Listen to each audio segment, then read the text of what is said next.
High Sovereign Kethvaris stood upon the observation deck of the Eternal Dominion, his four-clawed hands clasped behind his back as he surveyed the blue-green world rotating slowly beneath them. His scaled hide, adorned with the ceremonial hunting marks of 1,000 conquered species, gleamed under the artificial lighting of his flagship. Behind him, the assembled war priests of the Varketh Empire waited in reverent silence. "This is the world they call Earth," Kethvaris said, his voice a deep rumble that resonated through the chamber. "And those soft creatures crawling upon its surface are the humans." War Priest Drothnol stepped forward, his yellow eyes narrowing as he studied the holographic display that materialized before them. Images of human cities flickered across the projection, their primitive buildings of glass and steel, their wheeled transportation devices, their laughably inadequate weapons. "They have only recently achieved space travel, High Sovereign," Drothnol reported, his tone dripping with contempt. "Their vessels barely reach their own moon. They squabble amongst themselves over resources and territory. They are divided into hundreds of nation-states that cannot agree on even the most basic matters." Kethvaris made a sound of amusement, a clicking noise from deep within his throat. "And what do their biological assessments tell us?" "They are soft-bodied, warm-blooded mammals," another war priest answered, consulting his datapad. "Average lifespan of 70 to 80 solar cycles. They require constant hydration and nutrition.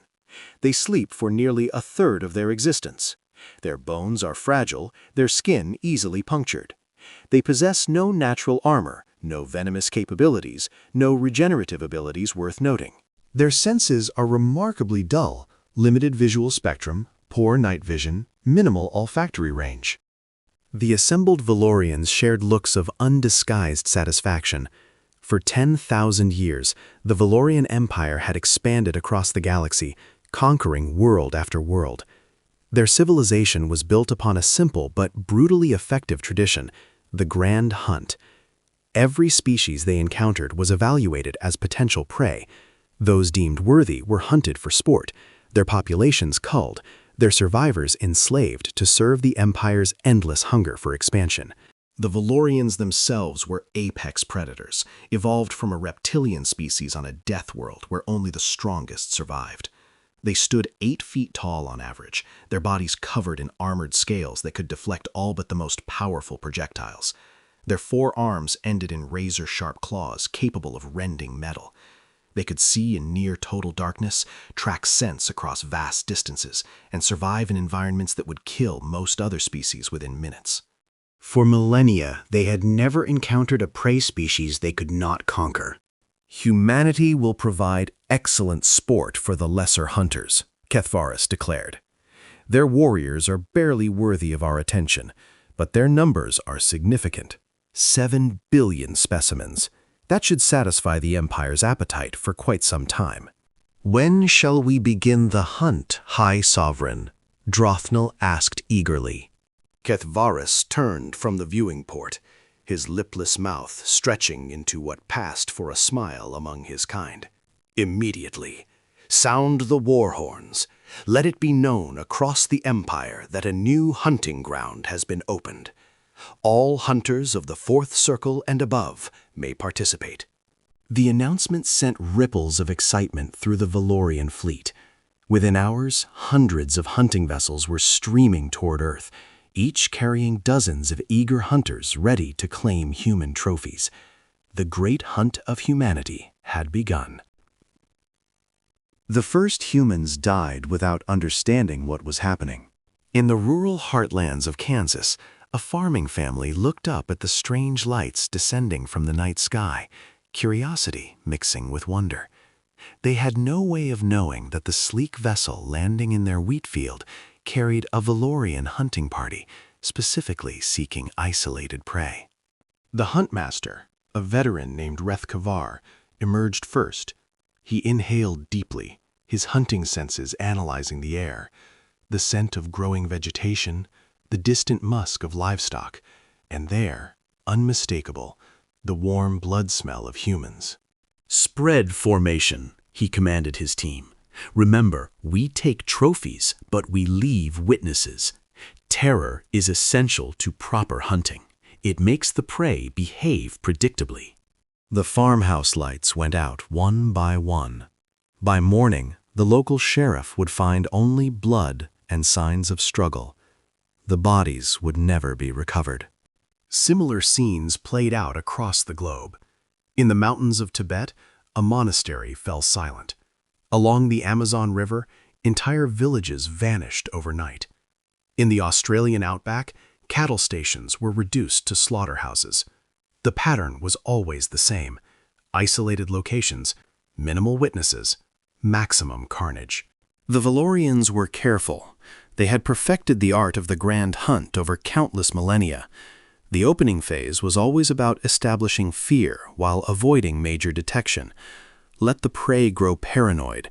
Let them whisper of monsters in the dark. Let their governments dismiss the reports as hysteria. Fear was a seasoning that made the hunt more satisfying. But humanity, for all its flaws and limitations, had one characteristic the Valorians had not properly accounted for: the interconnected nature of their information systems. Within weeks, the pattern began to emerge. Conspiracy theorists who had long been dismissed as lunatics suddenly found their audiences growing. Amateur investigators connected dots across continents. Satellite imagery captured strange vessel movements that governments could no longer deny. And when a hunting party in rural Japan made the critical error of being recorded by a hidden wildlife camera, the truth could no longer be contained. The footage was grainy but unmistakable. Towering reptilian creatures with 4 arms, moving with predatory grace, dragging human bodies toward an otherworldly craft. It spread across the internet within hours, copied and recopied faster than any government could suppress it. Humanity learned it was being hunted. President Catherine Wells sat in the Situation Room of the White House, surrounded by the Joint Chiefs of Staff and representatives from allied nations participating via secure video link. The atmosphere was one of barely contained panic, masked by professional composure. Our best estimates suggest approximately 47 confirmed incidents across 32 countries, General Marcus Stone reported, his voice tight with controlled fury. Death toll is conservatively estimated at over 3,000 civilians, though actual numbers could be significantly higher given the number of unreported disappearances. And we have no means of communicating with these creatures? The British Prime Minister asked, his face pale on the video screen. Multiple attempts at contact have been made, using every frequency and method we can conceive, a NASA representative answered. They've ignored all of them. Based on recovered fragments of their technology and analysis of their behavior patterns, we don't believe they view us as worthy of communication. To them, we appear to be nothing more than animals to be hunted. President Wells closed her eyes, allowing herself a single moment of despair before steeling her resolve. Then we need to make them understand that hunting us comes with a cost. What are our military options? General Stone shook his head grimly. Limited, Madam President. Their vessels possess shielding technology that renders most of our conventional weapons ineffective. We've launched cruise missiles at confirmed landing sites, direct hits that should have vaporized anything in the blast radius. Their ships emerged without a scratch. Air engagements have been equally unsuccessful. We've lost 17 fighter jets attempting to intercept their craft, not a single confirmed kill. Their personal weapons are equally advanced, another general added. The one encounter we had where ground troops engaged a hunting party resulted in a complete slaughter, 43 Marines dead. The enemy took no casualties. After-action reports suggest that even our heaviest infantry weapons failed to penetrate their natural armor. Silence fell over the room. For the first time in its history, humanity faced an enemy against which its military might seemed utterly powerless. President Wells turned to a civilian advisor who had remained silent throughout the briefing, Dr. Elena Vasquez, a renowned xenobiologist who had spent her career preparing for the possibility of extraterrestrial contact. Dr. Vasquez, you've been analyzing the footage and biological samples we've recovered. Is there anything in their physiology that represents a vulnerability? Dr. Vasquez pushed her glasses up her nose, her expression thoughtful. Their physiology is remarkable, Madam President. They appear to have evolved on a world with higher gravity than Earth, which explains their incredible strength and durability. Their scales contain carbon structures similar to what we see in advanced ceramics, natural armor that likely evolved in response to extreme predatory pressures. So they're invulnerable? Someone asked. No, Dr. Vasquez said firmly. Nothing is invulnerable. Their armor appears to be optimized against piercing attacks, claws, teeth, puncture weapons. It's possible that different types of force might be more effective, crushing pressure, for instance, or chemical attacks. Their respiratory system, while robust, still requires atmosphere. Their eyes, their joints, their internal organs, all are still organic, still subject to the laws of biology. General Stone leaned forward. Are you suggesting we develop chemical or biological weapons? I'm suggesting, General, that humanity's greatest strength has never been our claws or our fangs, because we have none. Our strength has always been our minds, our ability to adapt, to innovate, to turn our environment itself into a weapon. These creatures may be physically superior, but they've been hunting inferior prey for so long that they've forgotten what it means to face an opponent that can think, learn, and evolve. President Wells nodded slowly. What do you need, Dr. Vasquez? Every scrap of data we can collect, tissue samples, technology fragments, behavioral observations, and time, Madam President. I need time to find their weaknesses. I'm not sure how much time we have, the president replied, but we'll buy you as much as we can. In the weeks that followed, humanity began to fight back, not with overwhelming force, but with the ingenuity born of desperation. The first breakthrough came from an unlikely source. A retired army sergeant named James Okonkwo, living in rural Nigeria, had lost his daughter to one of the early raids. Rather than flee, he had begun studying the attackers with obsessive intensity, setting up observation posts and camera systems around known landing sites. What he discovered was crucial. The Valorians were creatures of habit. They were so accustomed to being the apex predators that they had grown careless. They landed at the same locations repeatedly, used the same approach routes, and followed nearly identical hunting patterns. Their overconfidence was their blind spot. Sergeant Okonkwo shared his findings with anyone who would listen. Eventually, his reports reached military intelligence services that were desperate for any advantage. Similar observations came from around the world. In rural Montana, a Native American tribal elder noted that the alien hunters seemed to struggle in heavy rain, their superior senses apparently degraded by precipitation. A group of hunters in Sweden discovered that the creatures, while fearless in combat, displayed unusual caution around fire, perhaps a genetic memory from their evolutionary past. These fragments of knowledge began to coalesce into a tactical picture. The Valorians were not gods. They were biological creatures with biological limitations. They could be understood, and anything that could be understood could eventually be defeated. The first successful human counterattack occurred 3 months after the invasion began. A Valorian hunting party of 6 landed in the forests of British Columbia, tracking a group of campers who had been spotted by orbital surveillance. What they didn't know was that the campers were actually a specially trained Canadian Special Forces unit, deployed specifically as bait. The trap was elegant in its simplicity. When the Valorians entered the prepared clearing, following the scent trails that had been deliberately laid, they triggered a cascade of events. First, industrial-grade sprinkler systems drenched the area, disrupting their sensory capabilities. Then, as they paused in confusion, thermite charges buried beneath their feet detonated. Thermite burned at over 2,000 degrees Celsius, far hotter than anything the Valorians' natural armor had evolved to withstand. 4 of the 6 hunters died instantly, their bodies consumed by white-hot chemical fire. The fifth was badly wounded and fell to concentrated fire from multiple angles while it was still reeling. The sixth managed to escape, but not before taking wounds that would prove fatal before it could reach its vessel.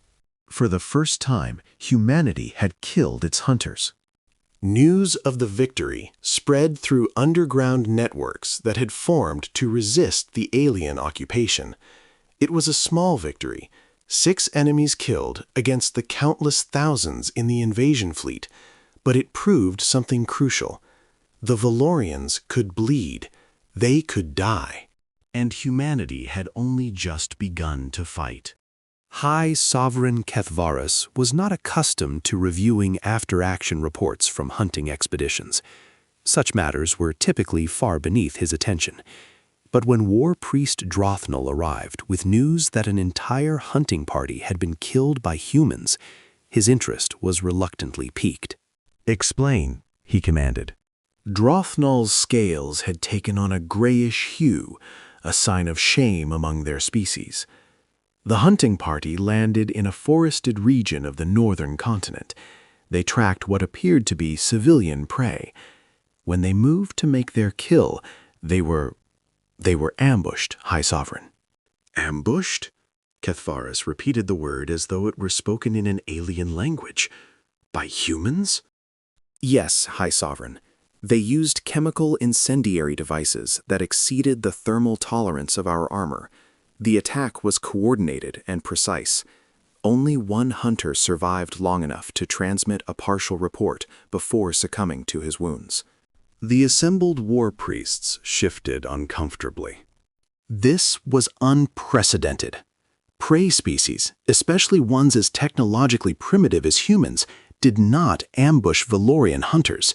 It was not in the natural order of things. A fortunate circumstance, another war priest offered. The hunters grew careless. It will not happen again. But it did happen again. Over the following months, Valorian casualties began to mount. The humans were learning, adapting, sharing information through networks that the Empire's intelligence operatives struggled to track. Every battle taught the prey new lessons about their predators' weaknesses, and those lessons spread across their entire species with remarkable speed. The Valorians discovered, to their growing discomfort, that humans had an unsettling capacity for studying death. Human scientists dissected Valorian corpses with cold, methodical precision, cataloging every organ, every tissue structure, every biochemical process. Human engineers reverse-engineered captured technology, not always successfully, but with a persistence that bordered on obsession. Human soldiers watched recordings of their own defeats over and over again, analyzing what had gone wrong, developing new tactics to prevent repeating the same mistakes. They fight like no prey we have ever encountered, Drothnol reported to the High Sovereign. When cornered, they do not flee or surrender. They attack with whatever tools are available: rocks, improvised explosives, their own bare hands. We have recorded instances of wounded humans continuing to fight until their bodies physically cannot function any longer. They are animals fighting extinction, Kethvaris dismissed. Desperation, nothing more. Perhaps, Drothnol agreed cautiously, but there is something else, High Sovereign. Something in their psychology that I confess I find disturbing. Speak. They appear to take satisfaction in killing us, not merely as a survival mechanism, but as an emotional reward. When they succeed in killing a hunter, they celebrate. They collect trophies from our dead: scales, teeth, claws. They have begun to hunt us as we hunt them. Kethvaris was silent for a long moment. In 10,000 years of galactic conquest, the Valorians had never encountered a species that hunted them back. It was antithetical to the natural order they had constructed. They were the apex predators.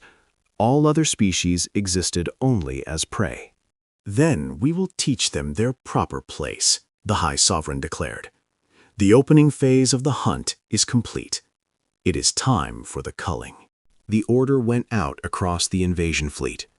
The careful, surgical strikes that had characterized the early months of the invasion were abandoned. In their place came overwhelming force. Valorian warships descended upon human cities, their weapons reducing entire metropolitan areas to ash. Military bases were targeted with orbital bombardment. Communication networks were systematically destroyed. The message was clear. Resistance would be met with annihilation. Within weeks, the human death toll reached into the hundreds of millions. Cities that had stood for centuries were erased from the map. Governments collapsed. Civilization began to fragment.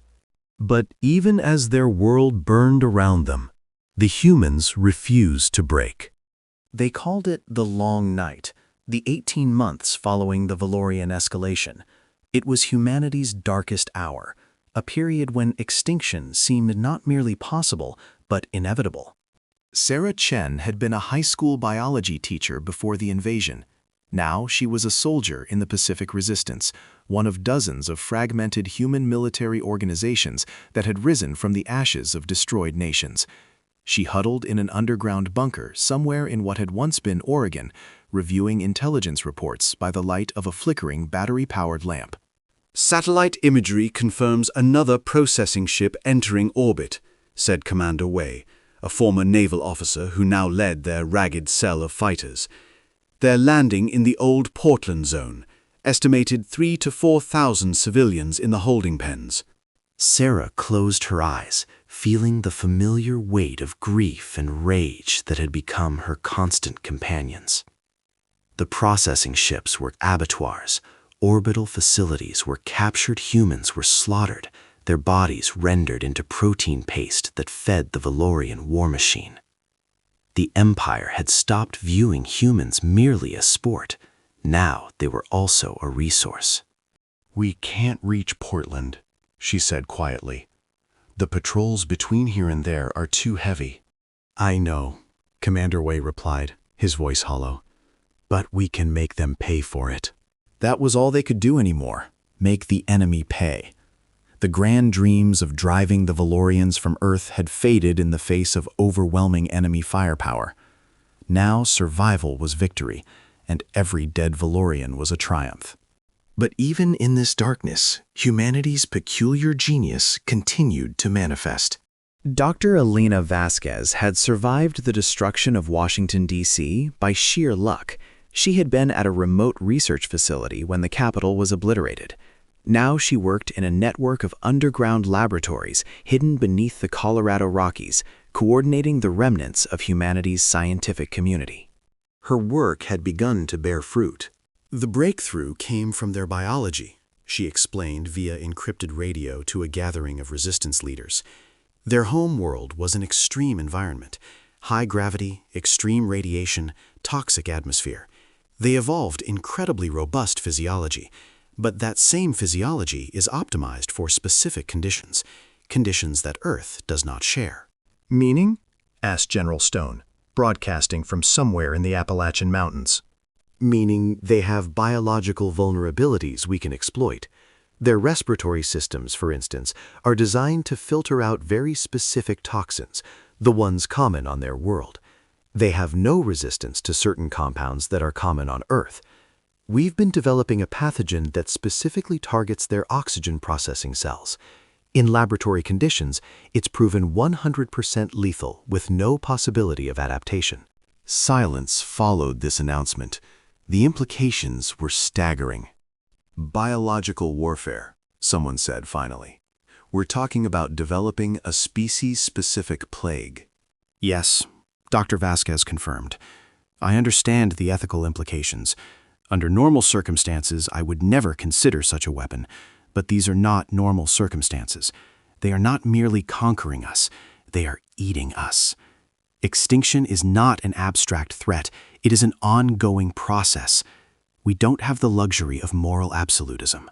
The debate that followed was intense, but ultimately brief. Humanity's survival instinct overrode its ethical qualms. Dr. Vasquez was given authorization to proceed with full-scale development. Meanwhile, in workshops and laboratories scattered across Earth's continents, human ingenuity continued its relentless work. Engineers who had once designed consumer electronics now crafted precision-guided missiles optimized to exploit the gaps in Valorian armor. Chemists developed new explosives with specific thermal signatures designed to overwhelm alien defensive systems. Hackers worked to decode Valorian communication frequencies, slowly piecing together an understanding of their enemy's language and command structure. And in the training camps hidden in mountains and forests and swamps, a new generation of soldiers was being forged, harder, more cunning, and more ruthless than any who had come before. They studied Valorian physiology the way medical students studied anatomy, knowing every weak point, every vulnerability. They trained in techniques that would horrify any conventional military ethicist, but that were devastatingly effective against their alien enemies. The humans were no longer merely fighting back, they were evolving into something the Valorians had never encountered: predators. The first sign that something had fundamentally changed came when the patrol frigate Throat Ripper failed to report in from its security sweep of the Rocky Mountains sector. Military vessels did not simply vanish. They were equipped with emergency beacons that would activate automatically if the ship was destroyed. But the Throat Ripper had simply gone silent, as though it had ceased to exist without warning or struggle. High Commander Varketh, the officer responsible for North American operations, dispatched a search party to investigate. They found the wreckage scattered across a mountain valley, but more disturbing than the destruction was what they found among the debris. The crew had not died from conventional weapons damage. Their scales bore the marks of small arms fire, but these were flesh wounds, non-fatal. The cause of death, as best the forensic analysts could determine, was more disturbing. They had been poisoned. Some kind of agent had attacked their respiratory systems, filling their lungs with fluid until they drowned on their own internal secretions. More alarming still were the symbols carved into the ship's hull, human writing that, when translated, read, "The hunt has turned." Similar incidents began to multiply across Earth. Patrol vessels that strayed too far from main fleet formations disappeared. Hunting parties that ventured into wilderness areas failed to return. Supply convoys were ambushed with increasing frequency and efficiency. The humans had learned to use Earth itself as a weapon. They hid in environments that degraded Valorian senses: rainy forests, dusty deserts, frozen wastelands. They attacked from concealment, using the terrain to channel their enemies into kill zones. They deployed chemical agents that slipped through the gaps in Valorian breathing apparatus, toxins specifically engineered to attack alien biochemistry. But most troubling of all was the change in human behavior. They no longer seemed afraid. Varketh reviewed combat footage from a recent engagement in the European sector. A Valorian assault force had cornered a group of human fighters in a ruined city, moving in for what should have been a routine slaughter. Instead, the humans had detonated concealed explosives that brought down an entire building on top of the attackers. When Valorian reinforcements arrived, they found survivors, human and Valorian alike, engaged in brutal hand-to-hand combat among the rebel. The humans were dying, certainly, but they were taking enemies with them, attacking with improvised weapons, with bare hands, with their teeth. The footage showed a wounded human soldier dragging herself toward a fallen Valorian, a knife clutched in her remaining hand. She was bleeding from multiple wounds that should have been incapacitating. Yet she kept coming, kept fighting, until she had driven her blade into the gap beneath the Valorian's jaw and into its brain. She died moments later, but she died with what appeared to be a smile on her face. "What are we dealing with?" Varketh demanded of his advisors. "These are not the same creatures we began hunting 2 years ago. They have changed." "Perhaps they were always like this," one advisor suggested reluctantly. "Perhaps we simply failed to recognize it." Nonsense. Our initial assessments were accurate. They were soft, weak, divided. They should have been conquered within months. With respect, High Commander, perhaps the assessment was incomplete. We evaluated their physical capabilities and found them lacking. We evaluated their technology and found it primitive. But there may be other factors we failed to consider. Such as their psychology, High Commander, their history. Before we arrived, these creatures spent most of their existence at war, not with alien species, but with each other. They have been fighting since before they developed civilization. War is not an aberration for them, it is a constant. Perhaps what we are seeing is not a transformation, but rather the emergence of what they have always been. Vethkar considered this. You're suggesting that they were always predators. I'm suggesting that the distinction between predator and prey may not apply to them in the way we assumed. They are, High Commander, disturbingly adaptable. What they lack in physical prowess, they compensate for with an ability to learn and change that exceeds anything in our experience. This assessment proved prophetic in the months that followed. Human forces began launching coordinated offensives against Valorian positions. Their tactics were unconventional, unpredictable, and increasingly effective. They attacked supply lines, disrupting the flow of resources that the invasion force depended upon. They targeted communication nodes, fragmenting Valorian command structures. They employed captured technology with surprising sophistication, turning the Empire's own weapons against it. And then came the pathogen. Dr. Vasquez's team had succeeded in developing a biological weapon specifically tailored to Valorian physiology. It spread through airborne transmission, remained viable in a dormant state for extended periods, and killed with a mortality rate approaching 100%. Within weeks of its deployment, Valorian casualties began to spike dramatically. The Empire tried to contain the outbreak with quarantine protocols, but the pathogen had been designed to exploit their standard containment procedures. It spread through ventilation systems, contaminated water supplies, infected food stores. By the time the full scope of the outbreak was recognized, it had already reached epidemic proportions. High Sovereign Kethvaris, observing the disaster unfolding from his flagship in high orbit, made a decision that would have been unthinkable 2 years earlier. He ordered a strategic withdrawal. The hunters were retreating from their prey. The Valorian withdrawal was not a rout, it was a calculated strategic retrenchment. The Empire still possessed overwhelming military superiority in space, where human capabilities remained primitive. The plan was to establish a defensive perimeter in the outer solar system, contain the pathogen before it could spread to other Valorian populations, and return once countermeasures had been developed. It was a sound strategy, and under normal circumstances, it would have worked. But humanity had no intention of letting its tormentors escape. In the years following the initial invasion, human industry had not been idle. Underground factories, hidden from orbital surveillance, had produced not only weapons, but also spacecraft. These vessels were crude by Valorian standards, cobbled together from salvaged alien technology and human innovation, but they were capable of reaching orbit and beyond. The first Valorian supply ship destroyed by human forces in space was a shock that reverberated throughout the invasion fleet.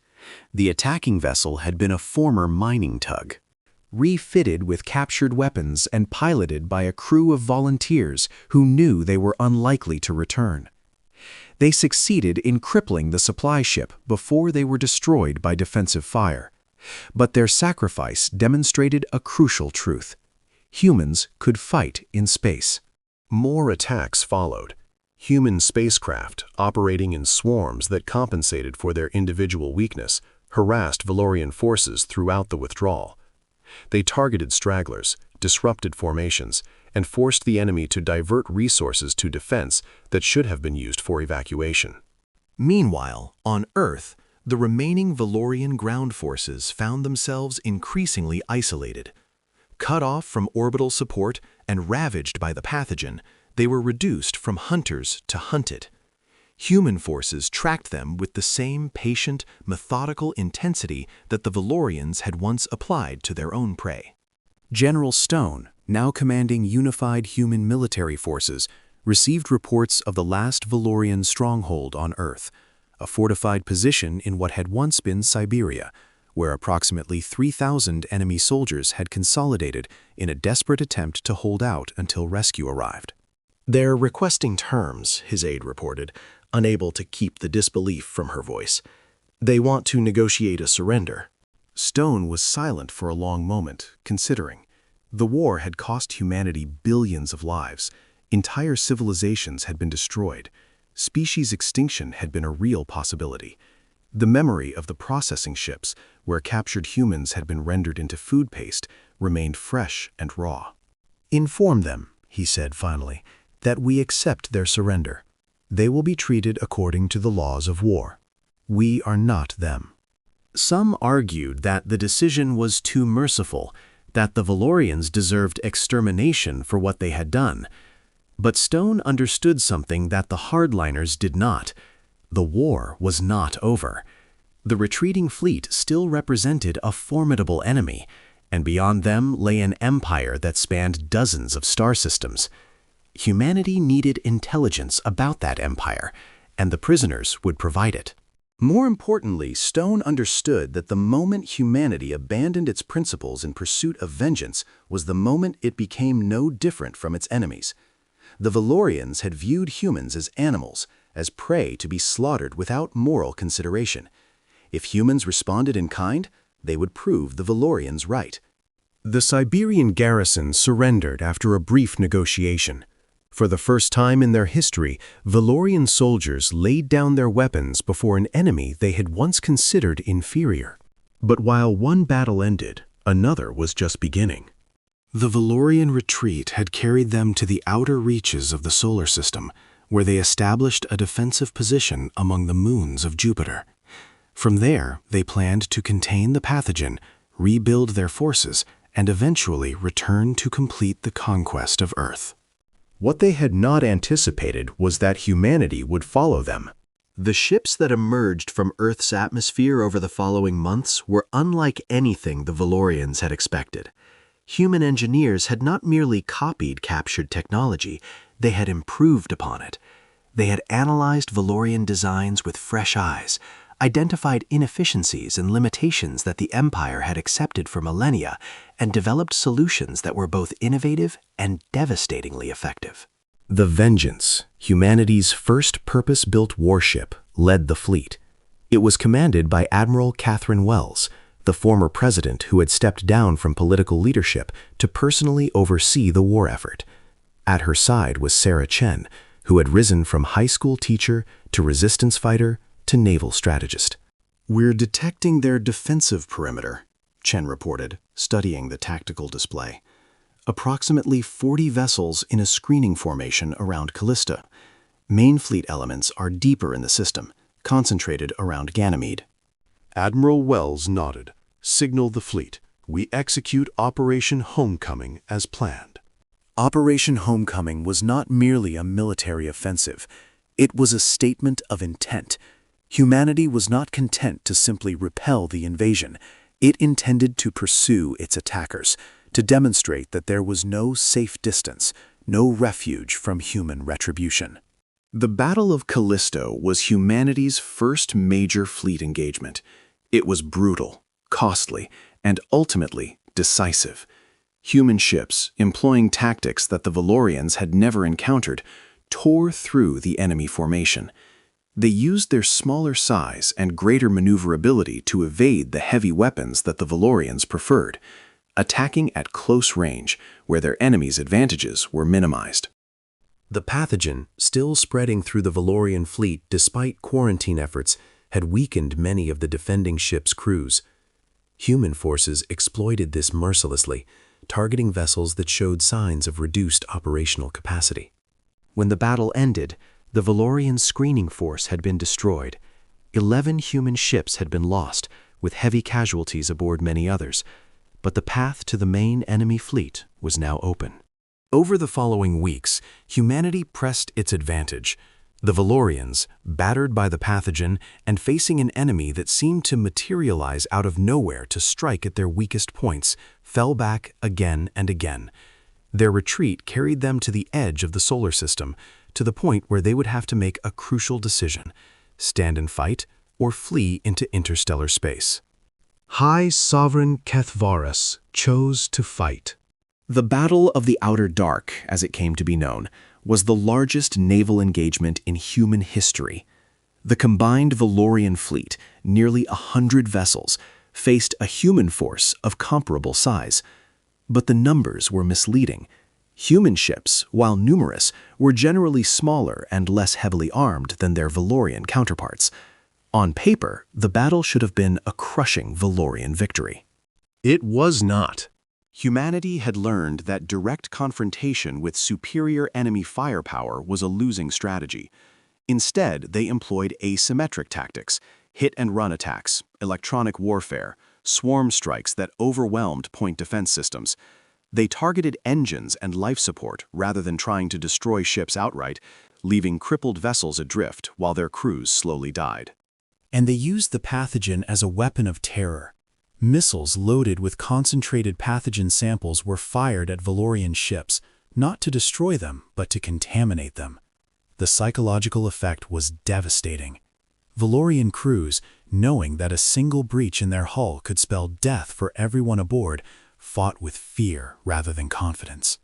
The battle lasted for 3 days. When it was over, the Valorian fleet had ceased to exist as a coherent fighting force. The survivors, perhaps 20 vessels in various states of damage, fled into the interstellar void, carrying word of the disaster back to the Empire. Humanity had won its freedom, but for many, that was not enough. The years following the Battle of the Outer Dark were ones of transformation for humanity. The scattered remnants of human civilization reunited under a new government, the Terran Federation, dedicated to ensuring that Earth would never again be vulnerable to alien aggression. Industrial capacity that had been devoted to survival was redirected towards expansion. Shipyards in orbit around Earth and Luna produced warships at an accelerating rate. Research facilities worked to understand and improve upon captured Valorian technology. Training academies prepared new generations of soldiers and sailors for wars that had not yet begun. But it was the intelligence extracted from Valorian prisoners that proved most valuable. Through patient interrogation and analysis of captured databases, humanity developed a comprehensive picture of the empire they faced. The Valorian Dominion spanned 47 inhabited worlds across a region of space approximately 200 light-years in diameter. Its population numbered in the hundreds of billions.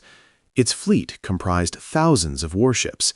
Its military doctrine had been refined over 10 millennia of conquest. Against this, humanity could field a few hundred ships, a population of perhaps 3 billion survivors, and barely 2 decades of space combat experience. The strategic situation is not encouraging, Admiral Wells observed during a meeting of the Federation High Council. If the Empire commits its full resources to crushing us, we cannot win through direct military confrontation. Then we don't fight directly, General Stone replied. He had aged considerably over the past 20 years, but his mind remained sharp. We do what we've always done. We adapt. We learn. We turn their strengths against them. Meaning? Meaning we take the war to them before they can bring it to us. Not as a conventional military force, but as an infection. We send small, fast ships deep into enemy territory. We strike at isolated targets. We spread the pathogen. We make them bleed. The strategy was controversial. Some argued that it was little different from the terrorism that the Valorians had inflicted upon Earth.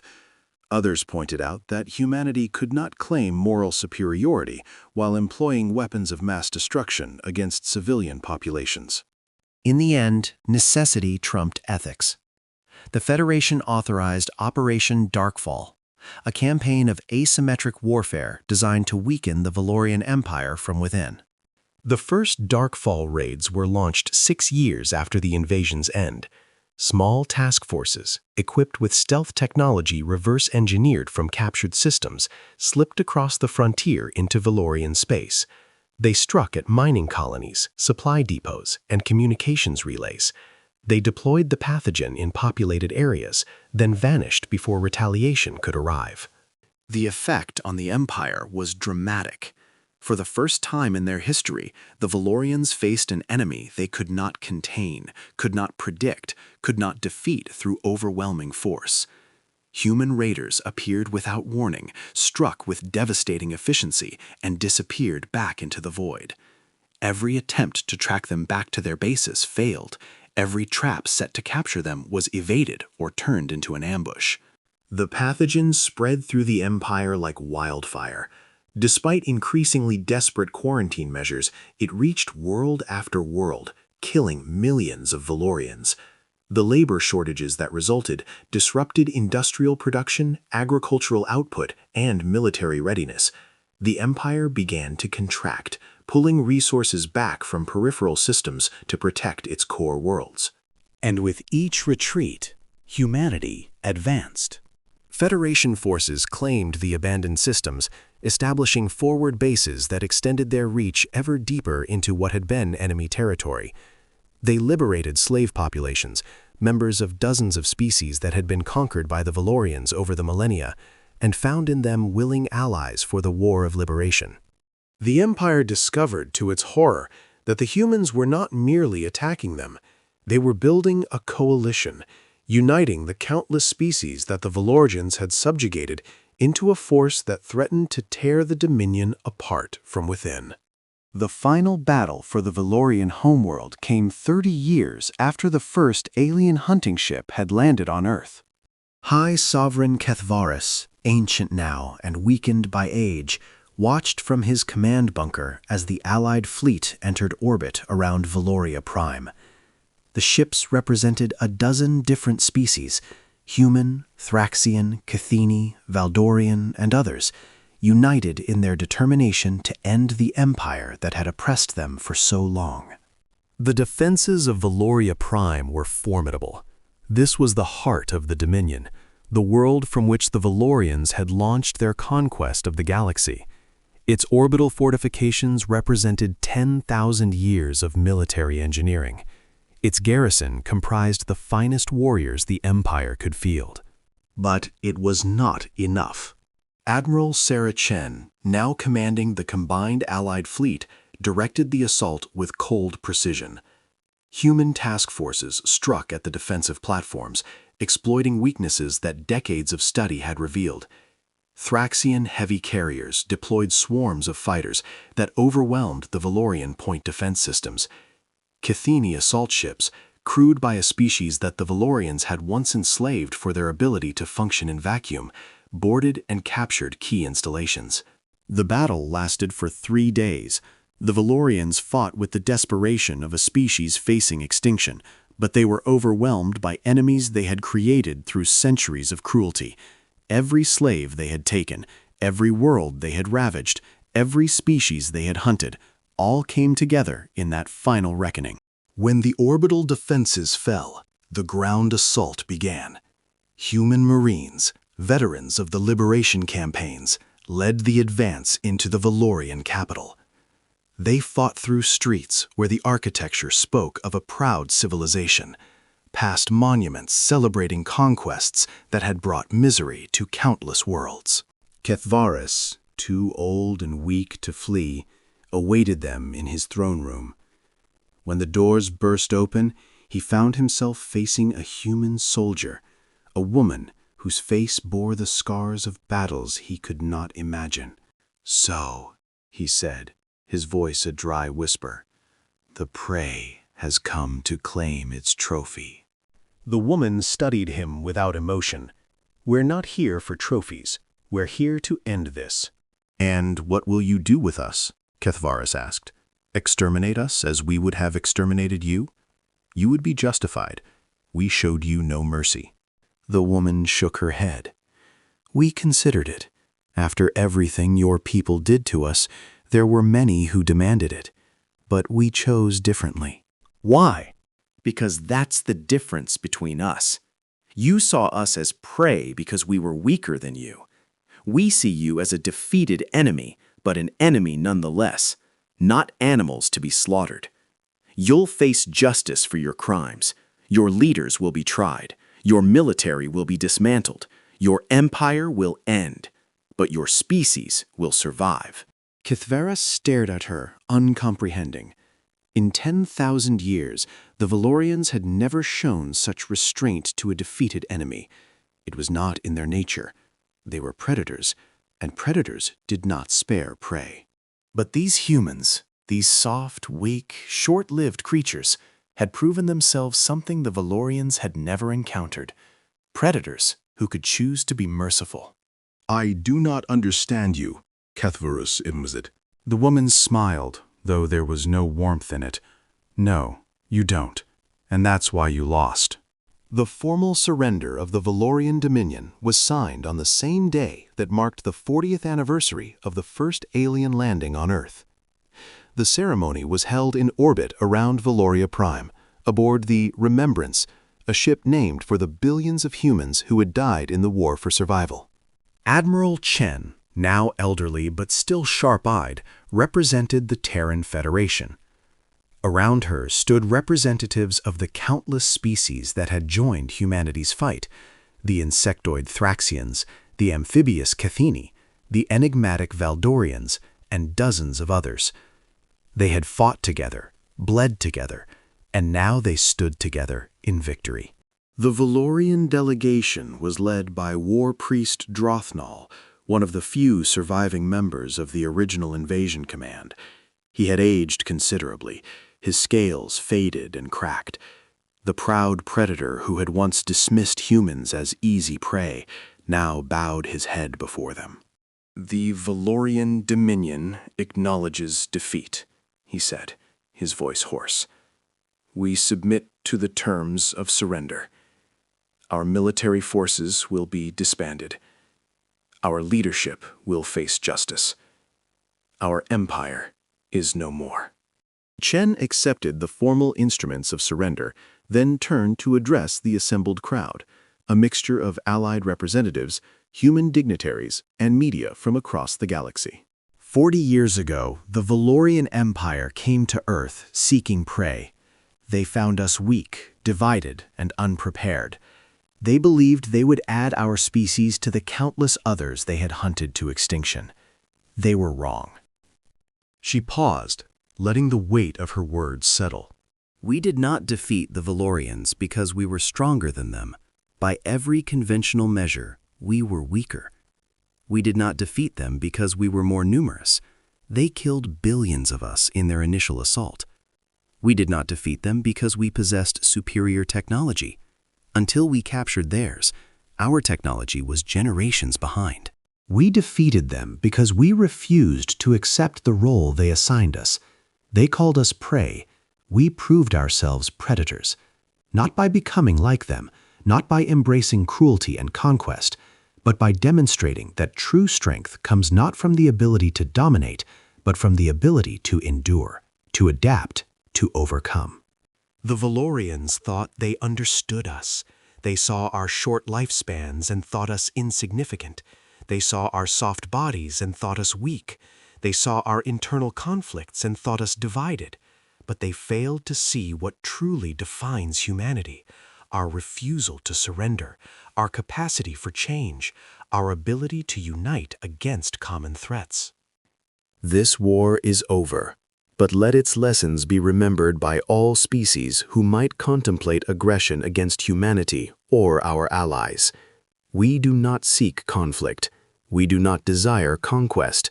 But if we are attacked, we will respond. And those who make themselves our enemies will discover, as the Valorians discovered, that the hunters can become the hunted. The ceremony concluded with the signing of the Valoria Accords, a treaty that would define the post-war order. The former Valorian Empire was dismantled, its territory divided among the species it had once oppressed. The Valorians themselves were confined to their homeworld and a handful of nearby colonies, their military capabilities reduced to purely defensive levels. For humanity, the future stretched out like an open frontier. The technologies they had developed during the war, propulsion systems, weapons, medical advances, had made them a power in their own right. The alliances they had forged with liberated species had created a coalition that no remaining threat could easily challenge. But perhaps most importantly, humanity had changed. The species that had once squabbled over national borders and ideological differences had been transformed by the crucible of near extinction. They had learned to cooperate, to sacrifice for the common good, to set aside petty conflicts in pursuit of survival. The Terran Federation was not a perfect society, no society ever is, but it was a society united by shared purpose and hard-won wisdom. The memorial on Luna was called simply the Remembrance. It was a vast structure carved into the lunar surface, its walls inscribed with the names of every human who had died in the war. It took 3 days to walk its length, and millions made the pilgrimage each year. Captain James Okonkwo II stood before the wall that bore his grandfather's name. The retired sergeant who had first discovered the Valorians' weaknesses had not survived to see humanity's ultimate victory, but his legacy endured. The tactics he had developed, the intelligence he had gathered, had been the foundation upon which everything else was built. "It's strange," said a voice beside him. "I served on ships that could destroy planets, yet standing here, I feel small." James turned to find Admiral Chen's great-granddaughter, Commander Elena Chen, studying the wall. Her family's history was intertwined with his, both descended from heroes of the war, both serving in the fleet that protected humanity's expanding sphere of influence. My grandfather used to say that the names on this wall were the true victors, James replied. They died so that we could live. Everything we've accomplished since then is because of their sacrifice. Elena nodded slowly. "Do you think they would be proud of what we've become?" It was a question that James had often contemplated. In the centuries since the war's end, humanity had expanded to dozens of star systems. They had uplifted primitive species, mediated disputes between allied powers, and pushed the boundaries of scientific understanding. They had become, in a sense, what the Valorians had once aspired to be, a dominant galactic power. But unlike the Valorians, they had achieved this position not through conquest, but through cooperation. The species that had once fought alongside them against the Empire now worked with them to build a better future. Former enemies were rehabilitated rather than exterminated. Even the Valorians, though still viewed with suspicion, had been given a path toward redemption. "I think they would be proud," James said finally. "We haven't forgotten what was done to us, but we haven't let it define us. We're more than survivors. We're builders." Elena smiled. "Speaking of building, I heard you've been assigned to the new exploration initiative, First Contact with a Previously Unknown Species." First contact, James confirmed. The long-range probes have detected what appears to be a pre-spaceflight civilization approximately 300 light-years from here. We're being sent to observe and evaluate. "And if they prove hostile?" James considered the question. 100 years ago, humanity had been on the receiving end of such an evaluation. The Valorians had looked at them and seen only prey. It would have been easy, after everything humanity had endured, to adopt the same perspective, to view less advanced species as potential threats or resources. But that was not the path humanity had chosen. "If they prove hostile, we'll defend ourselves," James said. "But we won't strike first. We won't enslave or exterminate. We'll do what the Valorians never did. We'll try to understand them. Maybe we'll fail. Maybe they'll prove to be enemies. But we have to try, because the alternative is becoming what we fought against." Elena nodded approvingly. "My great-grandmother used to say something similar.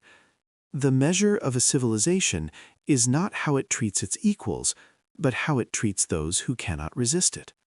She was a wise woman. She was, and she believed that the war, for all its horrors, had revealed something important about humanity. Not our capacity for violence, that was never in doubt, but our capacity for choice. The Valorians followed their nature blindly, never questioning whether might truly made right. We proved that intelligence means nothing without wisdom, that strength means nothing without restraint. They stood together in silence, surrounded by the names of the fallen. Outside the memorial, the stars beckoned, countless worlds waiting to be explored, countless species waiting to be encountered, countless challenges waiting to be overcome. The war that had nearly exterminated humanity had instead transformed it. The prey had become predators, yes, but more importantly, they had become something greater, a species that had looked into the abyss and chosen to build rather than destroy, to protect rather than exploit, to hope rather than despair. The Valorians had come to Earth seeking easy prey. They had found something else entirely, a species that refused to die, refused to surrender, refused to become monsters even when fighting them. The hunters had become the hunted, and in the end, the prey had inherited the stars. In the darkness between worlds, where once the hunting ships of the Valorian Empire prowled for prey, now human vessels sail on missions of exploration and protection. The predators of old are gone, their empire dissolved, their fearsome reputation diminished to a cautionary tale taught to young cadets. But on Earth and its colony worlds, the stories are still told of the time when death came from the sky, when humanity faced extinction, and when the indomitable human spirit proved stronger than any foe. They are stories of sacrifice and survival, of courage and adaptation, of a species that refused to accept its assigned role in the cosmic order. And in the Remembrance Hall on Luna, where the names of the fallen stretch beyond sight, a simple inscription captures the essence of humanity's journey. They came to hunt us. They made us hunters. But in the end, we chose to be more. The hunt is over. The stars await. And humanity, forever changed but unbroken, moves forward into the infinite future. No longer prey, no longer merely predators, but guardians of the peace their ancestors died to win.